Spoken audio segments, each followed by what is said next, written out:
you have noticed it. The jar lid that used to twist off without thought now requires effort, a second attempt, a towel for traction, or a request for help. The shopping bag that used to hang from one hand now shifts to two. The handshake that used to feel firm now feels uncertain, not painful, not injured, just weaker than it was. You attributed the change to aging. The hands get weaker, the grip fades. It seems like the smallest loss compared to the knees, the back, the heart, the memory. The grip is trivial. It is just the grip. In 2015, Darryl Leong and colleagues published a study in the Lancet that followed 139,691 adults across 17 countries for 4 years. They measured every biomarker clinicians routinely track: systolic blood pressure, fasting cholesterol, fasting glucose, body mass index, waist circumference, and they measured one thing clinicians almost never track: grip strength. And they measured with a hand dynamometer. Squeeze as hard as you can. Record the number in kilograms. Grip strength predicted cardiovascular death and all-cause death more strongly than systolic blood pressure, more strongly than cholesterol, more strongly than BMI. Every 5-kilogram decrease in grip strength was associated with a 17% increase in cardiovascular mortality and a 16% increase in all-cause mortality. The hazard ratios were adjusted for age, sex, education, employment, smoking, alcohol, physical activity, diabetes, and body mass index. The grip prediction held after accounting for every conventional risk factor the study controlled for. Consider what that means practically. You have been measured by the medical system your entire adult life: blood pressure at every visit, cholesterol at every annual physical, glucose at every fasting panel, weight at every intake. You have received medications calibrated to these numbers. You have adjusted your diet in response to these numbers. You have worried about these numbers, and a measurement that takes 10 seconds and costs $30, a measurement that no physician has ever administered during a routine visit, predicted your survival more accurately than any of them, yet the dynamometer is absent from the examination room. It is not in the standard screening panel. It is not part of the annual physical. The measurement that outperformed every conventional biomarker in predicting death is the measurement nobody administers. Leong's data did not change clinical practice. The medical system continues to measure blood pressure and cholesterol because infrastructure, pharmaceutical protocols, and billing codes are built around them. The grip dynamometer sits outside that infrastructure, too simple, too cheap, too unconnected to any prescribable intervention to earn a place in the workflow. The physics does not care about the workflow. Every adult over 40 has had their blood pressure measured dozens of times. Every adult has been told their cholesterol number. Every adult has been weighed and had their BMI calculated. These are the pillars of routine health screening. Billions of dollars of pharmaceutical intervention are prescribed on the basis of these numbers. And a simple grip measurement, 10 seconds, a $30 device, no blood draw, no cuff, no fasting, predicted death more accurately than any of them. 139,691 adults across 17 countries, high-income, middle-income, and low-income nations spanning every continent except Antarctica. The finding was not marginal. The hazard ratios for grip exceeded the hazard ratios for systolic blood pressure across every subgroup analyzed, and the finding was not novel in isolation. It confirmed and extended earlier findings from the Hertfordshire cohort, the INCHI AANT study, the Health ABC study, and multiple Scandinavian cohorts, each showing an identical directional relationship between grip and survival. What the grip reads is not in your hand. It is a readout. And what it reads is not in your hand. What it reads. The 4 systems that converge on the dynamometer number, why the number steepens after 60, and why the monthly trend matters more than any single measurement, is the physics the second half reaches after establishing what the 19 muscles of the forearm are actually reporting when they fire together. No muscles in the hand generate grip force. Every muscle that closes your fingers and compresses your palm lives in the forearm, connected to the fingers by long tendons that cross the wrist through the carpal tunnel and the flexor retinaculum. 19 muscles contribute to maximum grip. The flexor digitorum superficialis and profundus close the fingers. The flexor pollicis longus closes the thumb. The flexor carpi radialis and ulnaris stabilize the wrist against the flexion torque the finger flexors generate. Without wrist stabilization, the wrist would collapse into flexion before the fingers could close fully. The pronator teres and quadratus position the forearm for optimal force transmission. The extensors on the back of the forearm co-contract to brace the wrist from the opposite side. Maximum grip requires all 19 to fire simultaneously in a coordinated pattern, flexors generating the closing force, extensors stabilizing against it, rotators positioning the platform. The neural drive required for maximum grip recruits motor units across the entire forearm. Both slow twitch and fast twitch fibers are demanded. Maximum grip is therefore a measurement of the motor unit pool available, how many motor neurons are alive and functional, how many muscle fibers each neuron commands, and how precisely the nervous system can coordinate them into simultaneous contraction. Coordination is the critical detail. A person with 19 healthy muscles but poor intermuscular coordination produces less grip force than a person with identical muscles and superior neural timing. Maximum grip is a neural event as much as a muscular one. The brain must recruit the correct muscles in the correct sequence at the correct intensities simultaneously. The motor cortex sends the command. The spinal cord distributes it across 19 motor neuron pools. Each pool activates its motor units at the firing rate that produces maximum force. The entire orchestra plays at once, and the dynamometer records the sound. This is why grip strength declines early in neurological conditions that affect motor coordination. Parkinson's disease, multiple sclerosis, and stroke all produce grip weakness that precedes the visible motor symptoms by months or years. The dynamometer detects the coordination failure before the tremor appears, before the gait changes, before the clinical diagnosis arrives. The grip is the canary in the neurological mine, the first measurable signal that the motor system is losing its capacity to coordinate complex multi-muscle contractions. Carrying and hanging scripts established that grip predicts mortality. The physics they did not reach is why. The hand dynamometer is not measuring your hand. It is measuring four systems simultaneously, and the number it produces is the lowest common denominator of all four. Any system that weakens pulls the number down. The dynamometer does not specify which system failed. It records the failure. Well, the first system the dynamometer reads is the diagonal kinetic chain. When your hand grips a load, the force transmits through a continuous chain spanning the entire body. Forearm flexors through wrist extensors, through biceps, through the rotator cuff, through trapezius and rhomboids, through contralateral quadratus lumborum, through the opposite hip and ankle stabilizers. One grip activates a chain from one hand to the opposite foot. As the gateway measurement of this chain, a weak grip does not necessarily mean weak forearm muscles in isolation. It may mean a weak rotator cuff that cannot stabilize the shoulder girdle against the force the forearm generates, weak scapular stabilizers that allow the shoulder blade to shift under loading, a weak contralateral core that cannot brace the pelvis against the rotational torque the single-handed grip creates, weak hip stabilizers on the opposite side that fail to anchor the base the entire chain depends on. The grip fails because any link in the chain has failed, and the dynamometer records the weakest link without specifying its location. You can test this in your own body. Grip something heavy while standing on one foot, the opposite foot from the gripping hand. The difficulty increases immediately, not because your forearm weakened, but because the hip stabilizers on the standing leg cannot provide the base the diagonal chain requires. The chain measured from the top is only as strong as its weakest link measured from the bottom. A person with a strong grip has maintained muscular, neural, and connective tissue capacity across the entire diagonal chain from forearm to opposite ankle. A person with a weak grip has lost capacity somewhere along it. The dynamometer number tells you the chain is weakened. The weakness is real, the chain is whole body, and the number integrates the entire structure into a single reading. Now the second system the dynamometer reads is the motor neuron pool. After 50, alpha motor neurons die progressively, approximately 1% per year. The death is not random. The largest motor neurons, the ones that innervate the fast twitch type T fibers responsible for the highest force production, die first.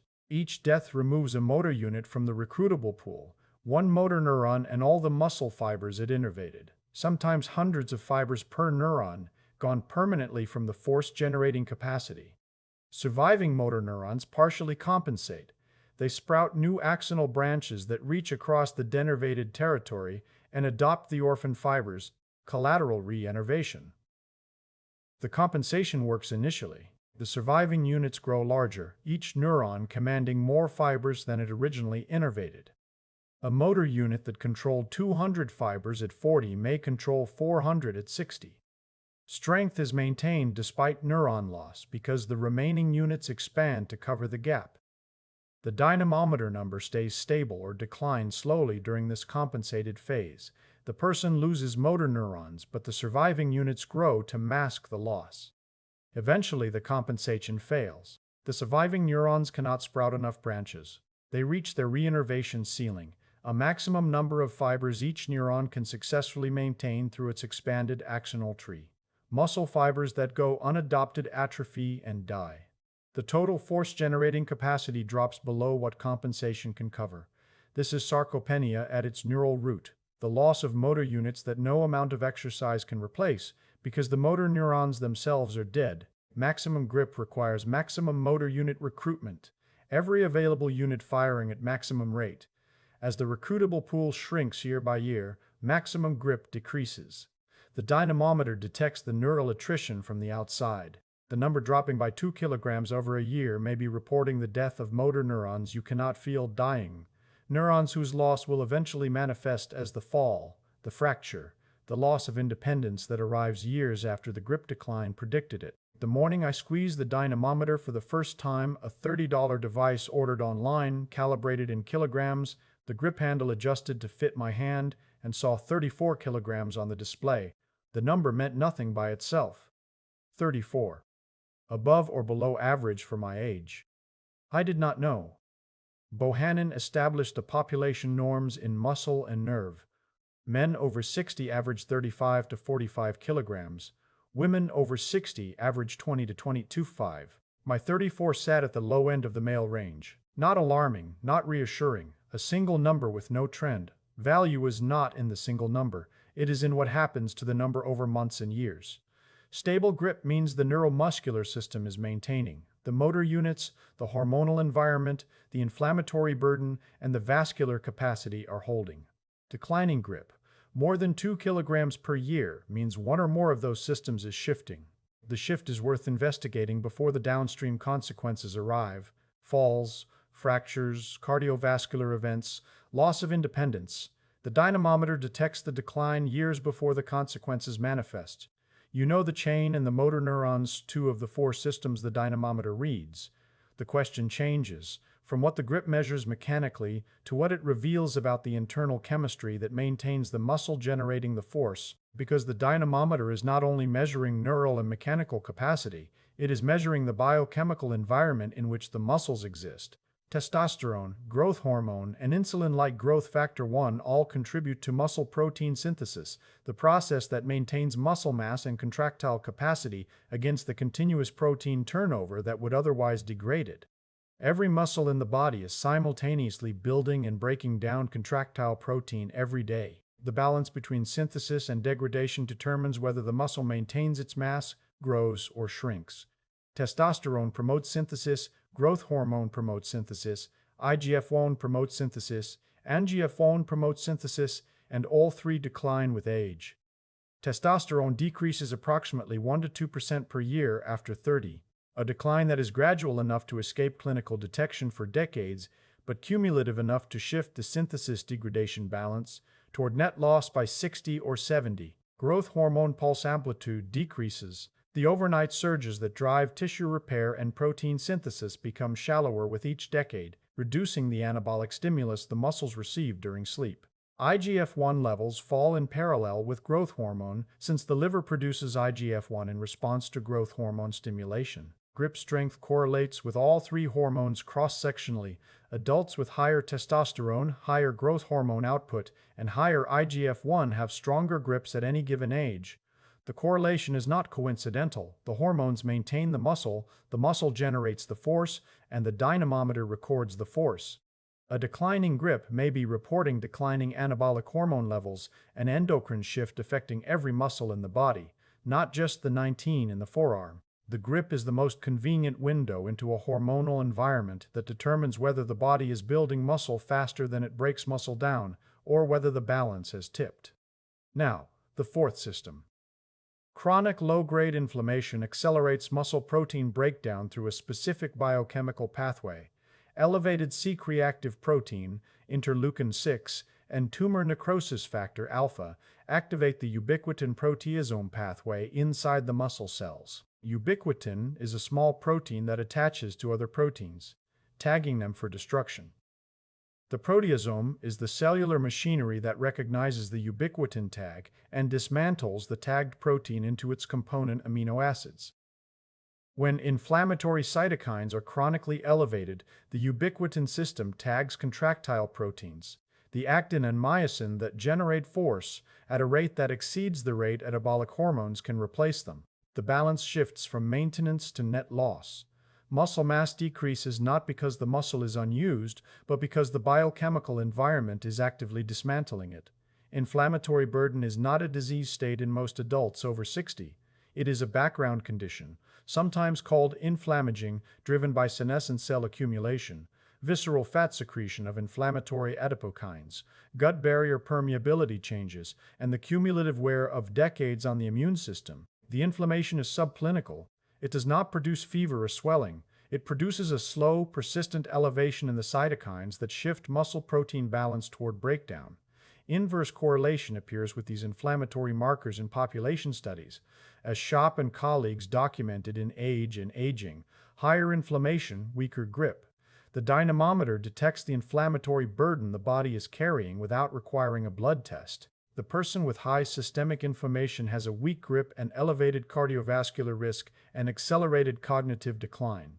All driven by an identical inflammatory environment, all reflected in the dynamometer number. Cognitive decline earns specific attention because the same four systems the dynamometer reads also maintain the neural substrate for memory, word finding, and executive function. The motor neuron attrition that weakens the grip degrades the broader neural substrate. The progressive loss of neurons that reduces the recruitable motor unit pool in the forearm reduces neural density throughout the central nervous system.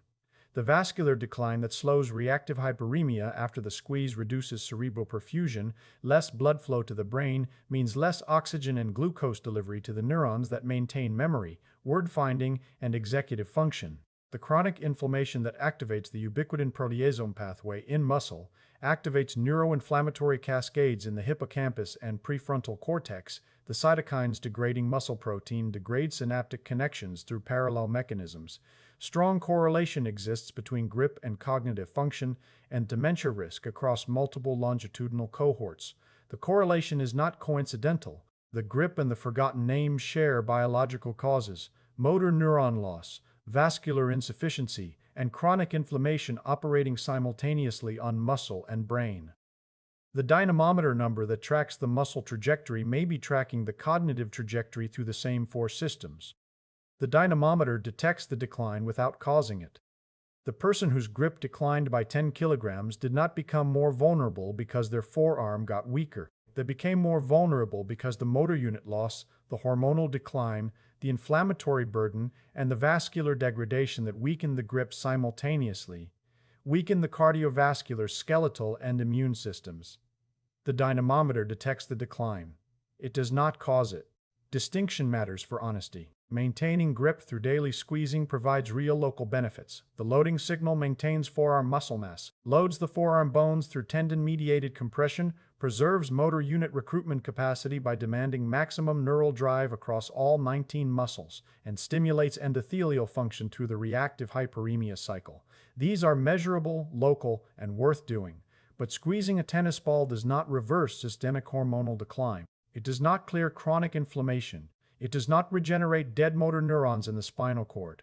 It does not repair endothelial dysfunction in the coronary arteries. The squeeze maintains one component of the reading. The reading integrates all components. The local benefit and the systemic information are related but not identical. Two tools serving two purposes. The dynamometer monthly, a systemic health reading that integrates four biological systems into one number. The tennis ball daily, a local maintenance input that preserves the forearm's contribution to the reading. The first tells you where you stand. The second keeps one part of the ground from eroding. Together they provide both the information and the intervention, but the intervention addresses the forearm, and the information addresses the body. The four systems the dynamometer integrates do not decline independently after 60. They compound. each system's decline accelerating the others in a feedback loop that produces a curve steeper than any individual system would generate alone. Motor neuron death accelerates as collateral reinnervation capacity is exhausted. The surviving neurons have been sprouting additional branches for a decade. By 65, many have reached their reinnervation ceiling, the maximum number of fibers a single neuron can maintain through its expanded axonal tree. New motor neuron deaths now produce uncompensated fiber loss. The recruitable motor unit pool shrinks faster than the compensation can grow. The dynamometer number begins declining at a rate that exceeds the slow, compensated decline of the previous decade. Hormonal decline steepens in parallel. Testosterone in men drops below the threshold where muscle protein synthesis can match muscle protein breakdown. The balance that maintained muscle mass for decades irreversibly toward net loss. Growth hormone pulse amplitude, already declining for 30 years, falls further. IGF-1 drops with it. The anabolic environment that maintained the muscle mass the grit measures becomes insufficient to maintain it, even if loading and nutrition remain constant. Inflammatory markers rise with age independently of infection or injury. CRP, interleukin-6, and TNF-alpha increasing through senescent cell adipoconcretion, visceral fat adipocin secretion, and gut barrier permeability changes. The ubiquitin proteasome pathway runs faster as the inflammatory input rises. The muscle simultaneously receives less building signal from the declining hormones and more breakdown signal from the rising inflammation. The imbalance widens with each year. Vascular health declines, endothelial function deteriorates, reducing blood flow to the muscles and bones the grip depends on. The reactive hyperiemia after the squeeze becomes slower and weaker as endothelial nitric oxide capacity diminishes. Less blood flow means less oxygen delivery to the contracting fibers means less force generated per contraction. Each system alone would reduce the dynamometer number. Together they produce a compound curve, the number declining not linearly but with increasing steepness as all four curves steepen simultaneously. The person who measures 42 kilograms at 55, 38 at 60, and 31 at 65 is watching four systems compound. The rate of decline is the diagnostic signal. Stable decline means normal aging across all four systems.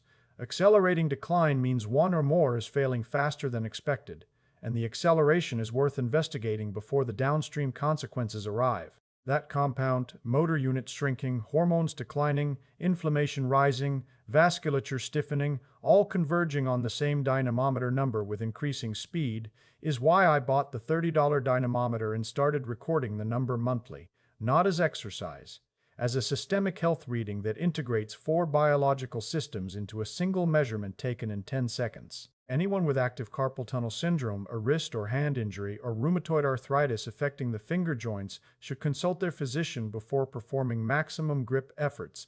The compressive forces through the carpal tunnel and the metacarpophalangeal joints during maximum squeeze may exacerbate existing inflammation or nerve compression. Maximum grip for 10 seconds produces isometric contraction across all 19 forearm muscles simultaneously. The compressed vasculature restricts blood flow during the hold. The intramuscular pressure exceeds the arterial perfusion pressure, collapsing the capillary beds and cutting off oxygen delivery to the contracting fibers. Oxygen consumption spikes as the muscles burn through their local oxygen stores. Lactate accumulates as anaerobic glycolysis takes over. The metabolic byproducts, adenosine, hydrogen ions, carbon dioxide, potassium, build a vasodilatory charge in the compressed tissue. When the grip releases, the vasodilatory charge detonates. The arterioles dilate. Blood rushes into the previously occluded capillary beds at a flow rate that exceeds the pre-contraction baseline, reactive hyperemia. The warmth in the palm is the vascular rebound. The flush in the fingers is blood reaching capillaries that were empty 10 seconds ago. The reactive hyperemia is not merely a sensation, it is a shear stress event on the endothelial lining of every reopened vessel, the same shear stress that stimulates endothelial nitric oxide synthase and maintains the vascular health the cardiovascular system depends on. Squeezing also generates compressive force through the radial and ulnar bones via the tendons spanning the forearm. 19 muscle tendon units pulling simultaneously compress the forearm skeleton through the force vectors their tendons create. This delivers a bone-loading signal, mechanotransduction through fluid shear in the osteocyte network, sclerostin suppression, osteoblast activation, to forearm bones that receive near-zero loading from typing, cup holding, and phone gripping. The grip loads the muscle, tests the vasculature, and loads the bone simultaneously. Without a dynamometer for the daily loading, squeeze a tennis ball as hard as possible for 10 seconds. Release. Feel the reactive hyperemia, the warmth and flush confirming the vascular bed compressed and dilated. 5 repetitions per hand, 3 times per day, morning, midday, evening. The hanging script describes the dead hang as a grip-loading intervention through sustained body weight. The tennis ball squeeze provides equivalent forearm loading demand at a lower intensity, accessible to anyone who cannot hang from a bar. And then, the diagnostic protocol, equipment, a hand dynamometer, $20 to $30. Squeeze as hard as possible with the dominant hand. Hold for 5 seconds and record the number in kilograms, then rest 60 seconds and repeat with the non-dominant hand. The higher of the two readings is your grip strength. Compare your number to the Bohannon norms above. Below 30 kilograms in men or below 20 in women enters the range associated with elevated mortality risk in the Lyon data. Monthly tracking turns the number into a trend. Record the date and the number, plotted over 6 months, 12 months, 24 months. The slope of that line is the diagnostic. A flat line means the 4 systems are holding, motor units maintaining, hormones sufficient, inflammation controlled, vasculature intact.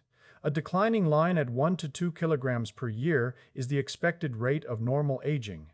A declining line at more than 2 kilograms per year means one or more of the 4 systems is shifting faster than expected, and the shift is detectable in the grip years before the falls, the fractures, or the cardiovascular event that announces the decline to the rest of the medical system. Asymmetry between hands matters. The dominant hand is typically 10% stronger. If the non-dominant hand declines faster than the dominant, it may indicate unilateral nerve compromise, cervical radiculopathy, thoracic outlet compression, or peripheral neuropathy presenting asymmetrically. The asymmetry is a signal the bilateral measurement captures and the single hand measurement misses. The jar lid got harder. The shopping bag shifted to 2 hands. The handshake lost its certainty. You called it aging. A study of 139,000 adults across 17 countries called it a mortality predictor more powerful than blood pressure, 17% increase in cardiovascular death for every 5 kilograms lost. Not because the grip matters in itself, because the grip reads everything else. 19 forearm muscles firing together measure the motor unit pool the nervous system has left, how many fibers each commands. The force they generate through the diagonal chain measures the structural integrity from hand to opposite foot. The maximum squeeze reflects the hormonal environment maintaining the muscle, whether protein synthesis still exceeds protein breakdown, or whether the balance is tipped. The inflammatory burden shows in the number, the cytokines that accelerate muscle degradation to pathways the person cannot feel. 4 systems converging on one number in 10 seconds. The grip does not protect you. The grip reports on the systems that protect you. A $30 dynamometer once a month, the reading. A tennis ball 3 times a day, the maintenance. The jar lid was never about the jar.